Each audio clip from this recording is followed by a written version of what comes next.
जैसे एक कबूतरबाज लड़ रहा है, ठीक है, बसपा के प्रत्याशी हैं, बसपा की सरकार ही नहीं बन रही है तो क्या उसमें कोई हमारा बसपा से कोई लड़ाई ही नहीं है। हमारी लड़ाई जो है सपा से यहाँ इसौली में पिछली बार सरकार उसकी थी जो है 2 बार से विधायक जीता है। पूरा टोटल हमारी 5 विधानसभा बीजेपी जीत रही है और पूरा भगवामय हमारे यहाँ, दूसरी पार्टी कोई मतलब नहीं है, क्योंकि जो भाजपा ने काम करके दिखाया किसी अन्य दल ने कभी नहीं दिखाया। चाहे वो जनता का लाभ हो, चाहे जनता को जो भी कुछ मिल रहा है वो बीजेपी में ही मिल रहा है। लगभग 70% महिला जो है भाजपा को एक तरफा वोट कर रही हैं। महिलाओं का बहुत बड़ा वोट बैंक भाजपा की तरफ शिफ्ट हो रहा है। हरिजन का वोट बहुत बड़ा भाजपा की तरफ। पूरी जनता ने मन बनाया है कि राम भक्तों पे गोली चलाने वाला मंदिरों से हमारे वो बाजा और जो लगते हैं ये सब उतारने वाला उसकी सरकार नहीं बनने वाली है। भाजपा निश्चित रूप से आएगी।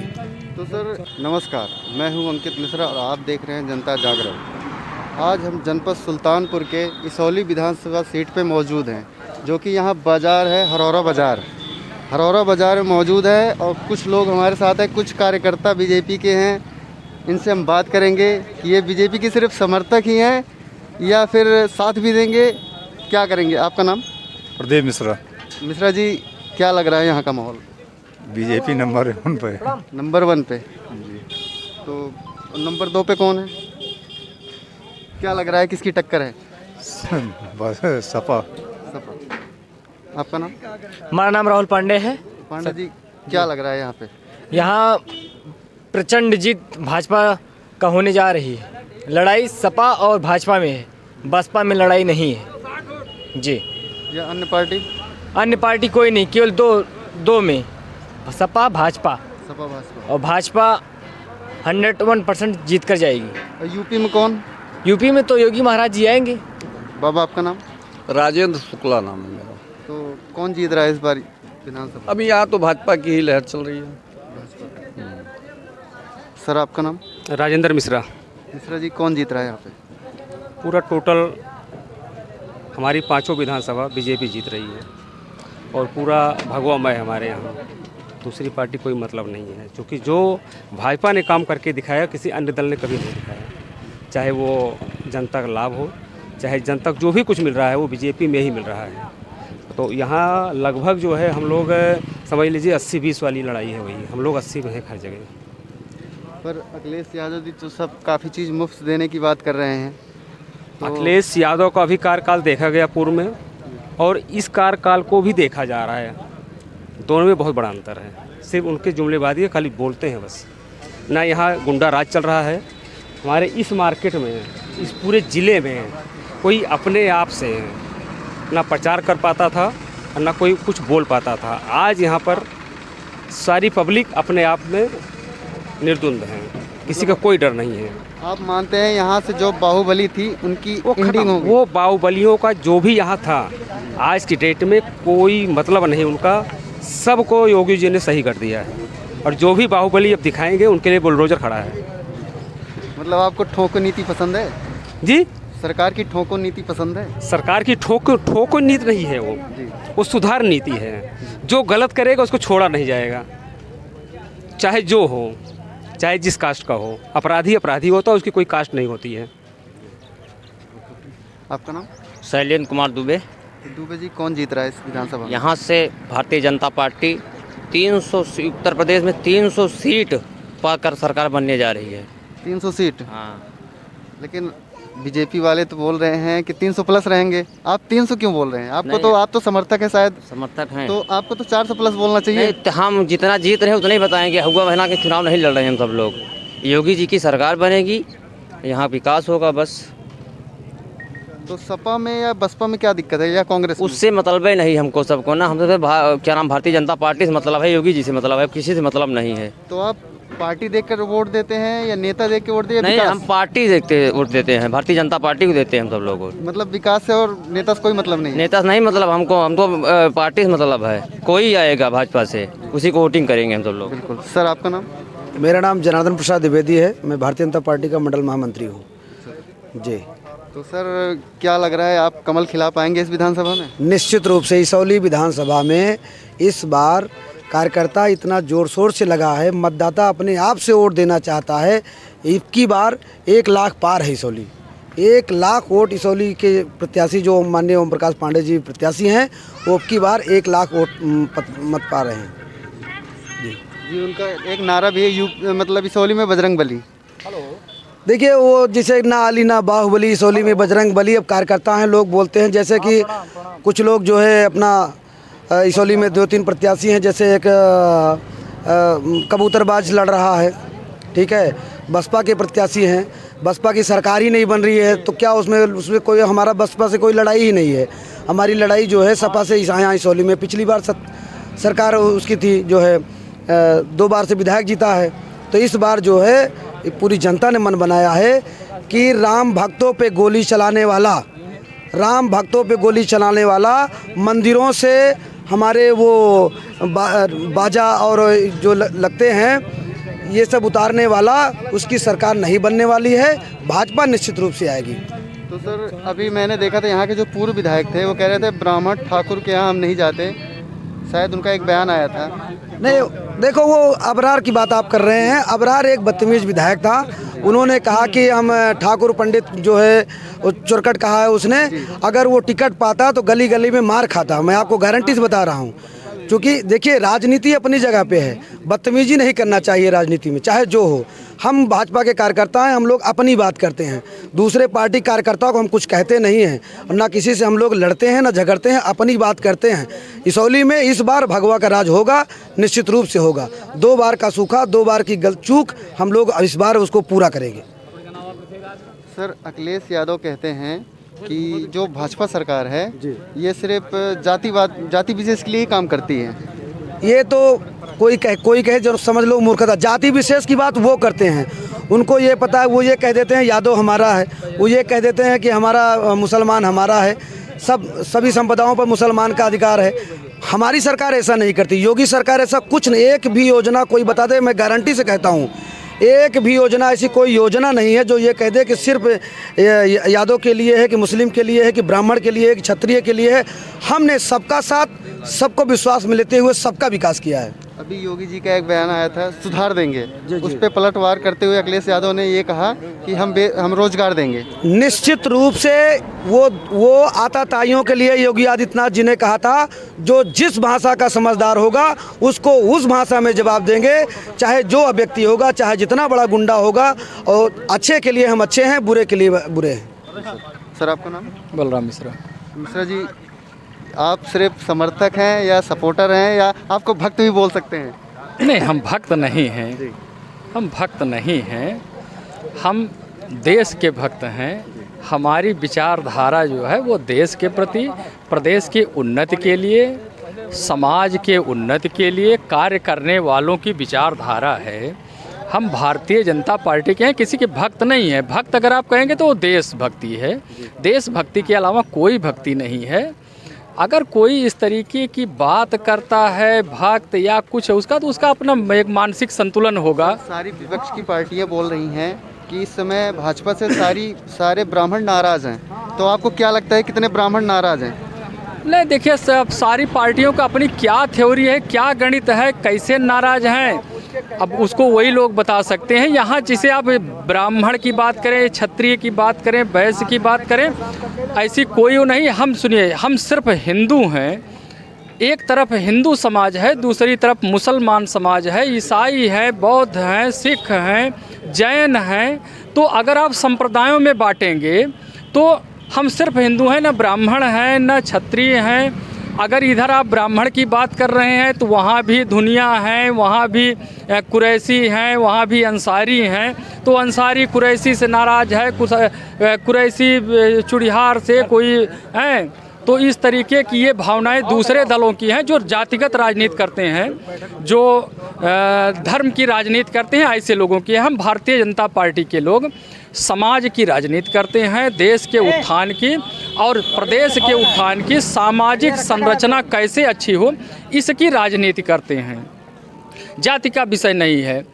आप बात करेंगे विकास की यही जिस सड़क पर आज खड़े होकर के हम लोग यहाँ पर बात कर रहे हैं, इसके पहले भारतीय जनता पार्टी सरकार होने के पहले ये सड़क पूरी तरह से गड्ढे में तब्दील थी। कहीं कहीं पर नाव लगाने की स्थिति होती थी। बरसात के समय में लोग यहीं पर जाते थे, माताएं, बहनें, महिलाएं, वो चाहे हिंदू की रही हो, चाहे मुसलमान की रही हो, सिख, जैन, पारसी, बौद्ध, जो भी रहा हो, इसी में कीचड़ में गिर करके और लोग परेशान होते थे। महिलाओं की क्या स्थिति होती थी यहाँ के लोग जान रहे हैं। तो ऐसी स्थिति में भारतीय जनता पार्टी की सरकार बनी और योजना बना कर की, और ये सड़क, चूँकि यहाँ पर अबरार जब भी विधायक थे, सपा के विधायक थे, उसके पहले संडा विधायक सुल्तानपुर के थे, अरुण वर्मा विधायक थे, जब तीनों विधायक सपा के हुए थे तो उनको सिर्फ लूट घसोट करना था, तो इसको जो है ये नाव लगाने का काम होता था। भारतीय जनता पार्टी दुर्भाग्य थी, इसौली में विधायक नहीं बन पाया, लेकिन इसका हिस्सा जो हमारे जगदीशपुर विधानसभा में आता है वहाँ पर भारतीय जनता पार्टी का विधायक हुआ, सुल्तानपुर विधानसभा में भारतीय जनता पार्टी का विधायक हुआ, जयसिंहपुर विधानसभा में जो क्षेत्र आता है वहाँ का भारतीय जनता पार्टी का विधायक हुआ, और हमारे तीनों चारों विधायक मिल करके और इस सड़क के लिए माननीय मुख्यमंत्री से आग्रह किए। ये सड़क आज हमारे देखिए 2 लेन की स्थिति बनी हुई है, हम लोग आराम से आ जा रहे हैं, कहीं नहीं, और इस पर हिंदू भी आ रहा है, मुसलमान भी आ रहा है, सिख आ रहा है, पारसी भी आ रहा है, ना किसी को रोकना ना किसी को टोकना। तो हम लोग यहाँ ब्राह्मण, क्षत्रिय और वैश्य शूद्र की कहाँ इसमें बात आ रही है? भाई हम तो जो भी विकास का काम कर रहे हैं वो सबके लिए हो रहा है। इस पर न किसी को आने के लिए आमंत्रण है और न किसी के लिए बैन है। जिसकी आवश्यकता होती है सब लोग सड़क पर चल रहे हैं। माननीय प्रधानमंत्री जी ने प्रधानमंत्री आवास की जहाँ तक बात हुई, माननीय प्रधानमंत्री जी ने सीधे विकास कार्यालय को आदेश किया कि आप गरीबों की एक सूची बनाइए जिसके पास आवास नहीं है। एक सूची बनी, क्रमबद्ध तरीके से सबके आवास का पैसा आया, ज़्यादातर आवास बन गए, अभी कुछ बचे हैं 2022-24 तक, वो भी बन करके पूरे हो जाएंगे। उसमें न कोई हिंदू है, न कोई मुसलमान है, न कोई सिख है, न कोई पारसी है। समाज की बात है। उत्तर प्रदेश में भ्रष्टाचार होता था। एक बड़ा मंत्रालय होता था लेबर मंत्रालय, लेबर मंत्रालय का मिनिस्टर जो भी होता था सिर्फ उस विभाग में लूट होती थी। विकास का 3% पैसा लेबर मिनिस्ट्री में जाता था, और लेबर मिनिस्ट्री में होता क्या था उसको सारा समाज जान रहा है। भारतीय जनता पार्टी की ईमानदार सरकार हुई। पूरे सुल्तानपुर ज़िले में 2017 के पहले का अगर रिकॉर्ड देखा जाए तो कुल 4-5 हज़ार रजिस्टर्ड लेबर होते थे, और लेबर मिनिस्ट्री में अरबों का बजट होता था, लूट होती थी, किसी को कोई लाभ नहीं। आज भारतीय जनता पार्टी की सरकार है, अभियान चला करके जो भी गांव गरीब किसान मजदूर है सबने अपना रजिस्ट्रेशन करवाया। आज सुल्तानपुर ज़िले में केंद्र सरकार का जो पोर्टल है, ऐसे 5.5 लाख रजिस्टर्ड लेबर हैं, और 1.25 लाख के आसपास उत्तर प्रदेश सरकार के पोर्टल के रजिस्टर्ड लेबर हैं। हमने कोरोना काल में चूँकि मजदूरों के लिए समस्या खड़ी हुई, उनके खाने पीने के लिए उत्तर प्रदेश की सरकार ने, केंद्र की सरकार ने जो भी रजिस्टर्ड लेबर थे उनके खाते में 1-1 हज़ार रुपया दिया। ना उसमें कोई हिंदू जोड़ा गया, ना कोई मुसलमान जोड़ा गया, ना कोई सिख जोड़ा गया। सभी मजदूर हैं तो मजदूर हैं, सबको समान रूप से उनका अंशदान दिया गया कि भैया उनको कोई असुविधा ना हो। आप कोरोना काल में भोजन की समस्या आती थी, प्रदेश सरकार ने, केंद्र सरकार ने संयुक्त रूप से, केंद्र सरकार ने कहा कि हम फ्री राशन बांटेंगे। कोरोना की बात की तो विपक्ष हम ये बात हमेशा बोलती है कि कोरोना में जो भी नेता हमारे बाहर निकलते थे योगी जी उन्हें अंदर डलवा देते थे। नहीं, कौन नेता निकला जिसको अंदर डलवाए? भाई आप लोग मीडिया वाले हैं, आप उसका नाम तो बता दीजिए। भाई हमसे ज़्यादा आप समाज में निकले हैं, आपने इस विषय को देखा होगा, मीडिया के लोग इसको हर जगह देखे हैं, तो कोई निकला ही नहीं, सभी कोरोना में क्वारंटाइन थे। भारतीय जनता पार्टी का एक एक कार्यकर्ता वो गांव में, समाज में सबसे जुड़ा हुआ था, सबके भोजन की, पानी की, रहने की, खाने की चिंता कर रहा था। सबसे ज़्यादा अगर कोरोना काल में भारतीय संक्रमण अगर आप देखेंगे हमारे राजनीतिक उसमें, तो हमारे भारतीय जनता पार्टी के नेताओं को संक्रमण हुआ। संक्रमण के बावजूद हमारे भारतीय जनता पार्टी के नेता लड़ते रहे, समाज में जाते रहे। हमारे मुख्यमंत्री जी स्वयं कोरोना पॉजिटिव हुए थे। सर 1 मिनट, अखिलेश यादव जी बोल रहे थे कि ये बीजेपी की वैक्सीन हम नहीं लगवाएंगे, तो ऐसा आपने क्या किया? ऐसा मतलब कौन सी इंजेक्शन उन्हें दिया कि वो वैक्सीन लगवा लिए? देखिए, अखिलेश जी का दिमागी संतुलन पहले भी फेल हो गया था जब वो मुख्यमंत्री से हटे थे। उन्होंने मुख्यमंत्री आवास की टोटी तक चुराई, जिसको आप लोगों ने बताया हमको, आप लोगों ने उसकी फ़ोटो दिया, तो टोटी तक चुरा लिए। तो वहीं से उनका दिमागी संतुलन खराब हो गया। जो भी भारतीय जनता पार्टी के लोग समाज के विकास के कार्य कर रहे हैं, वो सब उनको भारतीय जनता पार्टी दिखा रही है। जब कर रही सरकार कर रही है, ईमानदारी की सरकार कर रही है। अब हर चीज़ में अगर वो भारतीय जनता पार्टी जोड़ रहे हैं, किसी के दिमाग में भारतीय जनता पार्टी फोबिया घुस गया हो तो उसका इलाज नहीं है। सर आपका नाम? पंकज मिश्रा। तो मिश्रा जी, किसे जिता रहे हैं आप? भारतीय जनता पार्टी जीत रही है, जिताना नहीं है, जीत रही है। जिस तरफ जाओ अपने आप सब कह रहे हैं कि भैया भाजपा जीत रही है। भाजपा ही क्यों? यहाँ के आपके जो और भी प्रतिद्वंदी हैं आपके, जो कि प्रतिद्वंदी कुछ है नहीं, सब गायब हैं। भाजपा इसलिए जीत रही है, राशन फ्री है, 3 सिलेंडर फ्री है। हम लोग महिलाओं के पास जा रहे हैं, लगभग 70% महिला जो है भाजपा को एक तरफा वोट कर रही हैं। महिलाओं का बहुत बड़ा वोट बैंक भाजपा की तरफ शिफ्ट हो रहा है। हरिजन का वोट बहुत बड़ा भाजपा की तरफ शिफ्ट हो रहा है, क्योंकि उनको 2000 रुपये मिल रहे हैं, उनको सबसे ज़्यादा मकान मिला है। तो जो दलित हैं, वंचित हैं, शोषित हैं, सबका साथ, सबका विकास, सबका प्रयास भारतीय जनता पार्टी कर रही है। सर आपका नाम? जी, सुभाष चंद्र शुक्ल। तो शुक्ल जी, कौन जीत रहा है इस विधानसभा? भाजपा जीत रही है, खुलेआम भाजपा जीत रहे हो, अच्छे वोटों जीत रही है। सर आपका नाम? राजमणि पांडे। तो पांडे जी, ये बताइए, इस विधानसभा में और उत्तर प्रदेश में आप किसे मुख्यमंत्री के रूप में देखना चाहते हैं? इस विधानसभा में किसे आप विधायक बनाना चाहते हैं? विधानसभा में माननीय ओम प्रकाश पांडे बजरंगी जी वो विधायक समझो बन गए हैं, सिर्फ इंतजार है 10 मार्च का, वो विधायक बन गए हैं।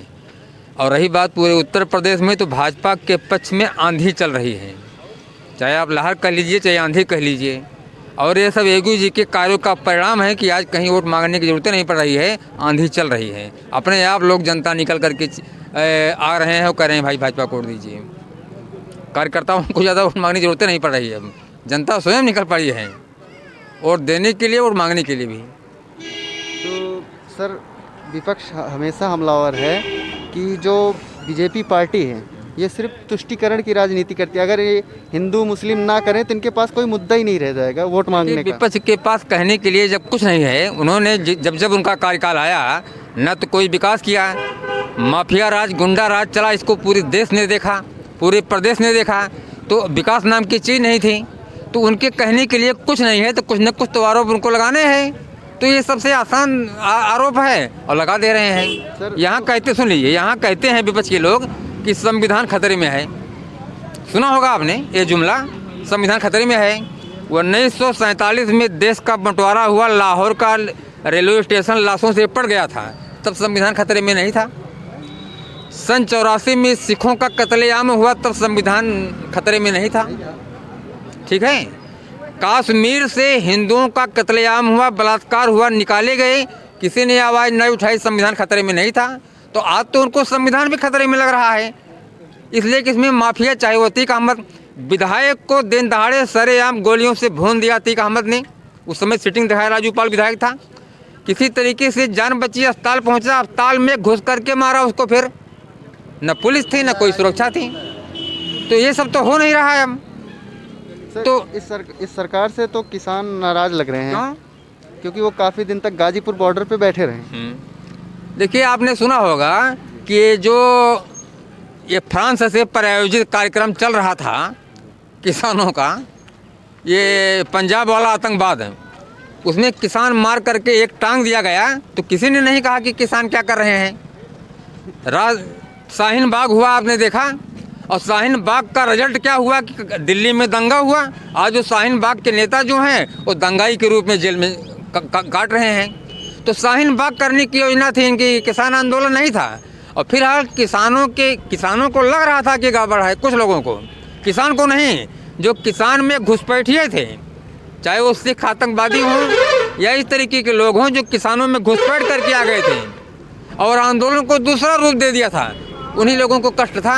हालांकि सरकार ने जो कहा कि ठीक है, अगर आपको लगता है कि इसमें सुधार होना चाहिए तो सुधार की जरूरत तो नहीं है, लेकिन हम कानून ही वापस ले लेते हैं। अब तुम बताओ जैसा कानून चाहते हो, किसाने बताओ। सरकार ने तो उनका सम्मान करते हुए वो बिल ही वापस ले लिया। तो सर, क्या इससे किसान अब खुश हैं? बिल्कुल खुश हैं। किसान तो नाराज ही नहीं कभी था, किसान तो कभी नाराज ही नहीं था। नाराज तो उसमें से जो घुसपैठिए आ गए थे वो थे, और वो राजनीतिकरण किया उसका, किसानों के नाम पर किसान राजनीतिकरण किया उसका, उस आंदोलन का। वो किसानों का आंदोलन नहीं रह गया था।